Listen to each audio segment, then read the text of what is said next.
What up, people? Welcome back to Fig City the Basement. This is just a quick little shit. My little top 10 for 2025 regular figures. Definitely going to have a top 3 Army Builders come out, I believe. That'll be quick, and I wanted to keep the Army Builders separate. So this is just my top 10 figures of the year, and there's some prizes on there. And there's some surprises on there. People are going to be like, what the fuck is this dude doing? But I do what I do because this is my list. You don't like it? Turn that shit off right now. If not, stick around, check out my top 10. But before we get into top 10, let's go over some honorable mentions. I got 2 of them shits. Alright, first honorable mention, Darklon, man. This dude is just dope. A lot of people didn't like this dude. I'm definitely feeling this dude. That sword, man, is fire. His gun, I mean, it needs like a wash on it or some shit like that. But other than that, this shit is dope. Alternate head.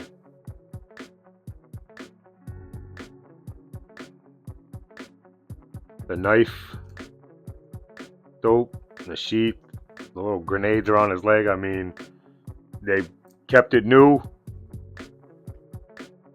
I mean, they kept it old, but they added some new shit to it, so it's still distinguishable as Darklon.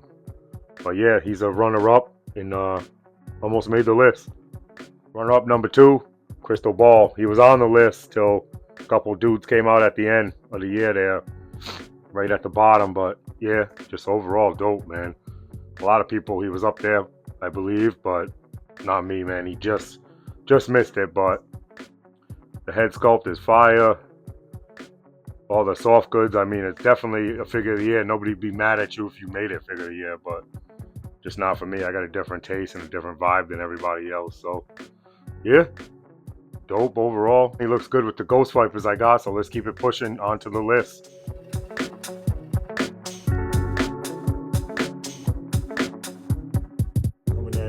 At number 10, we got Short Fuse. I wasn't expecting to like this figure. Obviously, it was needed because I'm a completionist, but once I opened this package, I really definitely was feeling this figure.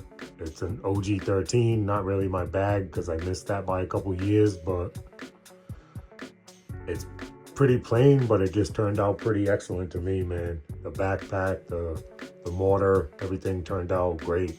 The reuse of the Outback gun, I don't mind it. The helmet is amazing. Like I said, man, I don't mind all green because it goes with this guy. And the glasses, the face sculpt, everything is above and beyond on this figure. I feel like that's why he had to sneak in there at number 10, because I was not expecting to like this figure. I was just expecting to put it on a shelf and call it a day. So that's my number 10, Short Fuse.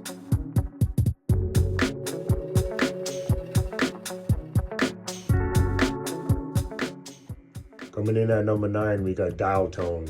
Another Joe, back-to-back Joes. I mean, there ain't much to say about this figure besides the loadout is definitely right up his alley. Definitely feeling it, and the way they brought it into the classified line but kept the same backpack is dope to me. The phone gun, I could kind of do without, but the face sculpt, everything else is just amazing about this figure, and it's sticking to the old but put a spin with new, so I'm definitely feeling it for that reason. The overall color combo of him is dope. Definitely loving the beret and how it comes off. The head sculpt, like I said, is great. The weapons, I can do it out, but I can always valor people up, so that's really not a strike against classified. If I like the figure, I can work with the weapons loadout.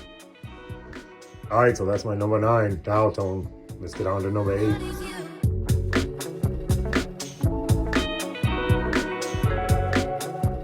My number 8, Monkey Wrench. I know he was a lot higher on other people's list, but I feel like he kind of lost position due to the fact that he came out so early in the year. They nailed this dude with the loadout, his gear, his jeans, the bandanas on the jeans, and I like how they brought in the new touches like the axe wrenches, and I like how they updated his pitchfork weapon, like the chains, like the vest. I like it all. The only thing I'm not really feeling about this figure is that mask thing that a lot of people like. I don't know where it came from or where it's going. But another thing that's dope about this figure is the little seat belt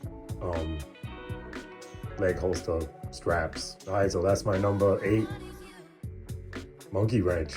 All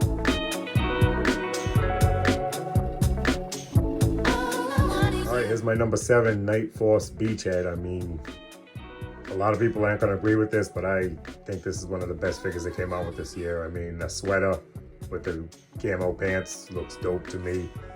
It kind of looks like somebody made it as a kit bash, but it's a real figure, and that's what gives it appeal to me. Definitely feeling the red beret on the shoulder, the backpack. It's all reuse, but it's good reuse, and it's done in a tasteful way. That's why I didn't mind it. Now, the quick kick that came with him, I could live without that, but Beachhead, I knew I liked this figure from the second I saw it. Everybody was clowning that sweater. I really like it. Definitely one of my favorite Night Force figures so far, and that's why he made it to my list. All right, let's get on to number 6.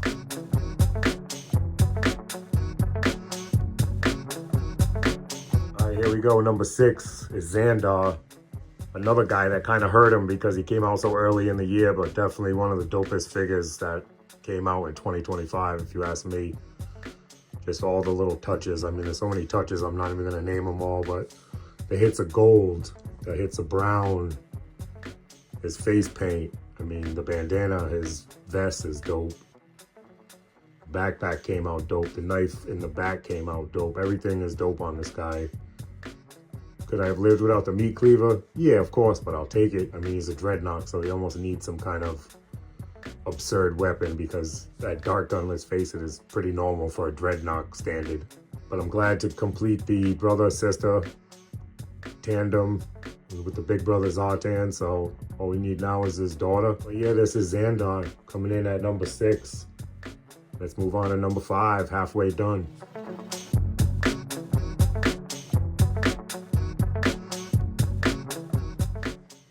All right, here we go, number 5, Sci-Fi. Just came out, but just a dope figure, man. I know people were saying this is from the leftover from the video game pitches and shit, but I mean, Sci-Fi is Sci-Fi. He turned out dope. I definitely love how they put the muted green. I definitely didn't want that freaking super neon green. I wouldn't have minded it, but this turned out way better if you ask me. It's still green enough. You still know who it is by looking at him. The backpack turned out dope. The only thing I wish about this guy was he had a place to hold the rifle, kind of like the original. Put a little peg on the side so we can put it through the trigger hole. Pause. But yeah, the little hits of silver everywhere to like establish connections and shit is dope. The little readout screen. Definitely loving everything about this dude. Down to the shin guards. The tacky shin guards actually look good on him because if anybody would have those on, it'd be this guy. But yeah, dope figure. Happy to have it in the collection. Let's get on to number 4.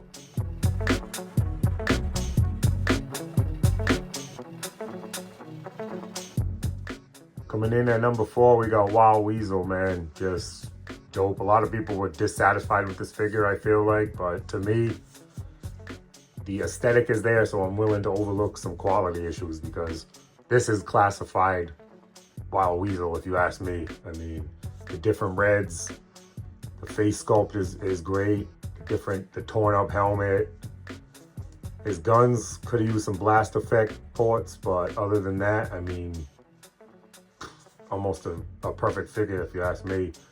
And the Baroness was tough to keep off the list, but I didn't want to go HasLab heavy on this, so she would have been down lower, like number 9 or 8, but figured I'd wipe her off since I was so high on this guy. Yeah, down to the removable maps and the plugs to go in the holes if you don't want to show the map. I mean, the breathing apparatus, the helmet, everything is just fire about this guy, man. He was a little stiff coming out the box, but that's to be expected, I guess, with HasLabs, I've noticed. But yeah, just a dope figure. Let's get on to number 3.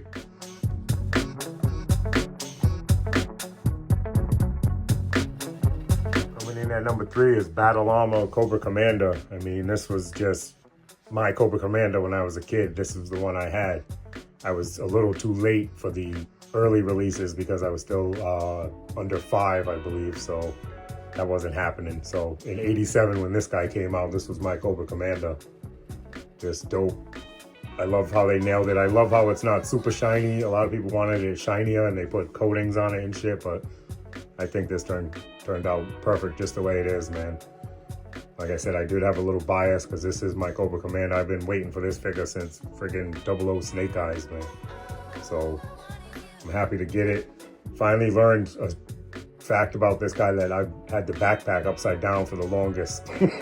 I didn't learn it till classified that went upside down, which it doesn't look like it does, but I get it now because you can see the thruster at the bottom. But yeah, overall, I don't want to babble and shit, but just a great figure, man, and that's why he's number 3.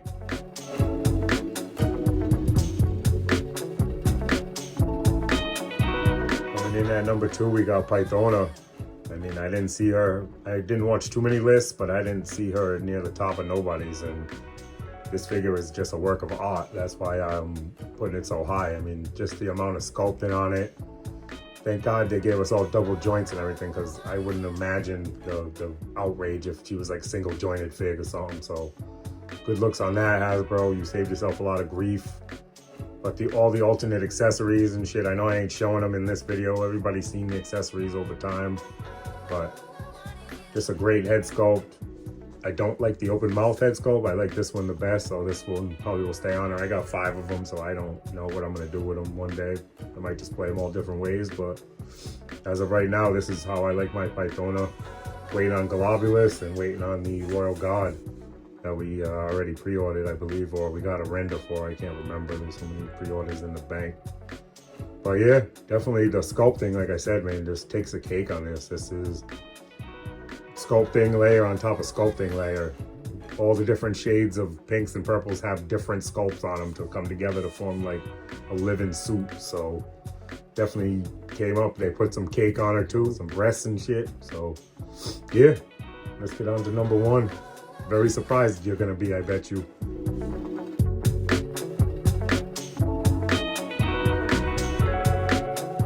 All right, coming in at number 1, we got Slice, man. This figure just turned out the best to me out of 2025. I didn't really see this guy on anybody's list, maybe some honorable mentions or some shit, but to me, I mean, with the loadout like this, you can't beat that. The swords, the weapons are, obviously, there's more to be desired there, but like I said, I can always fix that. I'm more going on the figure. I know people are gonna be like, yeah, but we paid $60, we can get the best weapons, but I'm not taking things that serious, man. I got better things to bitch about. But yeah, I definitely wish the brown cape was soft goods, but it looks good as hard plastic. So, and the hat is just amazing. The face sculpt is great. The sai on the arm is bomb. All the ribbons all over him and shit. I mean, just killed it with this fig, if you ask me. Dice now, ooh, Dice was one of the worst of the year, so it's crazy that one of my best was with one of the worst of the year. So what does that say about me? But like I say, this is my list, man. If you don't like it, kick rocks. If you like it, hit the like button. I don't really ask for that much, but hit that like. All right, thanks for joining me on this episode of Fig City the Basement, Countdown Edition, or whatever the fuck I want to call it, but let me know in the comments if you were surprised by my number 1, man. A lot of people were sleeping on that fig, but I just think they killed it, man. Both head sculpts. The weapons loadout, like I said, is ass, but I'm overlooking that, man, because that could be fixed with a $20 purchase off a 3D printer or something like that. So I don't ask much, but please like, comment, share, subscribe, all that goody good. By the way, Saturday, 6 p.m., Same Time Toys channel. Catch me, him, Tone, and Fox. We be bullshitting about toys, live stream type shit, so catch that if you can. And Yojo or something to that effect. Peace.